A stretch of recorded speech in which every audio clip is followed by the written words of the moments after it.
long before the gods of Asgard ruled the skies, before Odin's name was whispered by men, there was a war, not of mortals, but of gods. The Aesir and the Vanir, two mighty tribes, clashed in storms of thunder and flame until they grew weary of endless blood. To seal their truce, both sides spat into a great jar, their divine essence mingling in sacred peace. And from that jar, life took form, a being unlike any other. His name was Kvasir. Born from the wisdom of all gods, Kvasir's words flowed like rivers of gold. Wherever he walked, peace followed. He needed no teacher, no scrolls, no runes, for knowledge itself spoke through him. He traveled the 9 realms, sharing wisdom with all who asked, until one day, his journey led him to the halls of 2 dwarves, Fjalar and Galar. The dwarves, small but cunning, welcomed Kvasir with smiles and ale. They listened to his tales of gods and stars, and envy stirred in their hearts. For they were makers, yes, smiths, brewers, builders, but not wise. That night, they offered him wine and friendship, and when he leaned to drink, they killed him. They drained his blood into 3 great vats and mixed it with honey. From that brew was born the Mead of Poetry, a drink that gave whoever tasted it the gift of inspiration, of art, music, and divine speech. The dwarves kept it hidden, proud of their wicked craft, but their greed did not rest there. Soon after, the dwarves invited a giant named Gillinger and his wife to sail with them. But when the boat tipped, they accidentally drowned him. When Gillinger's wife wept in grief, they dropped a millstone on her head. Yet their laughter died when Gillinger's son, Suttung, found out. The giant stormed into their hall, snatched them by their beards, and carried them to a lonely sea cliff, leaving them stranded on a rock as the waves roared below. "Spare us!" they cried. Suttung's eyes burned like storms. "Then give me something worthy of his blood," he thundered. And trembling, they offered the mead of poetry. Suttung took the vats, named Odrerir, Bodn, and Son, and hid them deep within a mountain, guarded by his daughter Gunnlod, a woman of beauty, strength, and sorrow. Far above in Asgard, Odin heard whispers of the mead, the drink that could grant the gift of wisdom to any who tasted it. And he knew that it must be his.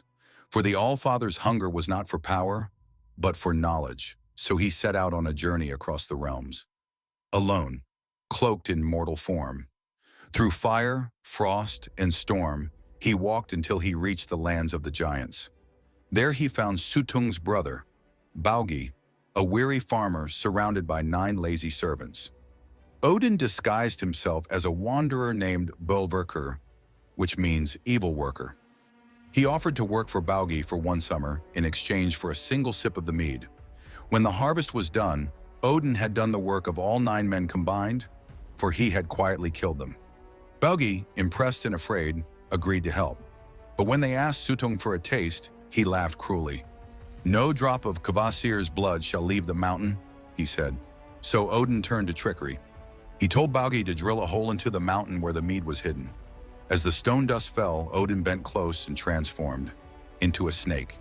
He slithered through the hole into the mountain's heart. There he found Gunnlod, Suttung's daughter, alone guarding the golden vats. When she saw him, her anger softened, for Odin's charm was as deep as the sea. He spoke to her of loneliness, of beauty, of the music of words, and he swore to stay with her for 3 nights. In return, she allowed him 3 sips of the mead. But Odin, master of deceit, drank every drop. Now filled with the fire of poetry and the blood of Kvasir, Odin transformed once more into a great eagle, wings blazing with gold and flame. He soared through the tunnels of the mountain, bursting into the open sky. Behind him, Suttung roared in fury, changing into an eagle himself, his wings beating storms across the heavens. The chase was thunderous. Lightning crackled between them, clouds split in 2. But Odin was faster. As he neared Asgard, the gods saw him coming and placed great vats upon the walls. Odin dove, spitting the mead into them as he passed, but some drops spilled and fell to Midgard, where mortal poets and singers found them. Those drops became the gift of inspiration, the reason mortals can dream, write, and sing. The rest of the mead stayed in Asgard, guarded by the gods, used only by the skalds and chosen poets who spoke in Odin's name. And so, through cunning and sacrifice, Odin gave humanity the power of art, the voice to tell stories like this one.